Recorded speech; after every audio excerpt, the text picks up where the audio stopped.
बिस्मिल्लाहिर्रहमानिर्रहीम अस्सलामु अलैकुम। मेरे सोहने वसेब दे सोहने भरावो, मेरा नाम असलम बलोच है ते मैं एक विलागिंग दा चैनल बनाए असलम विलाग दे नाम नाल।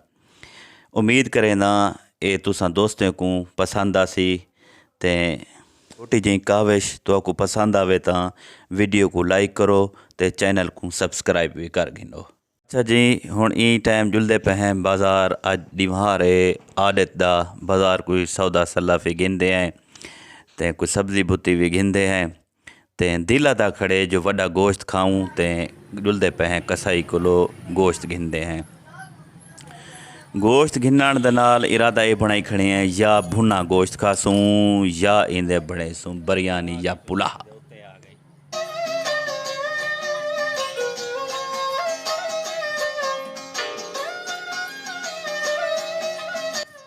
घर सौदा सलाफ लीते से हुण जुलदे पे हैं अपने कम दो। ये पंजाब की छोटी जी बस्ती है जैसे सड़कां टुटियां भनियां पैन। हालांकि यही साढ़े इलाके दा वज़ीर आला उस्मान बुज़दार साहब रह चुके ते एडे दे प्यो ट्राली आंदी पई है, रेत की ट्राली भरी वेंदी है मिट्टी का। सैलाब जदगान जेरे हन कच्चे बैठे हैं वो उताड़ पक्के ते आ गए। ई असना दे विच टुरदे हुए रस्ते दे विच एक कबूतर वाला आ गए।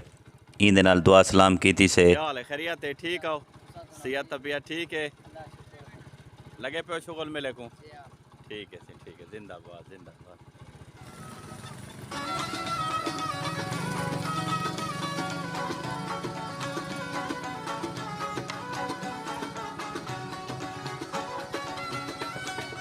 अच्छा सही ये डेदे पियो कणक दा मौसम है, चधारो सावल है।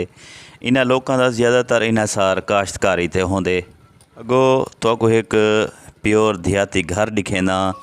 ये डेदे पियो बकरियां ये बकरियां जरा न टहनियां खाइयां खड़ियां दरख्त देंदा टहनियां पर गहां अपना घाशा चारा शारा खांदी खड़ी है ते वाही बीजी दे बाद इन्हें लोकें दा ज़्यादातर इन्हां सार इन्हां जानवरें ते होंदे।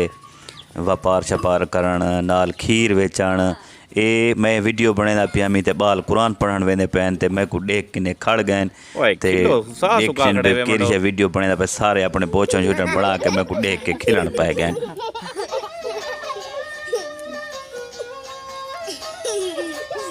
ख्याल कराए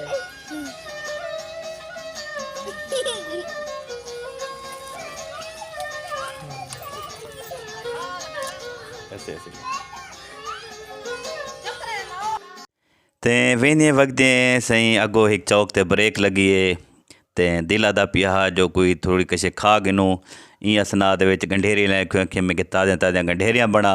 ई असना एक सेब भी खा गए से ते गंढेरियां मैं जे तू गंढेरियां बने दी मैं एक सेब खा गिनदा।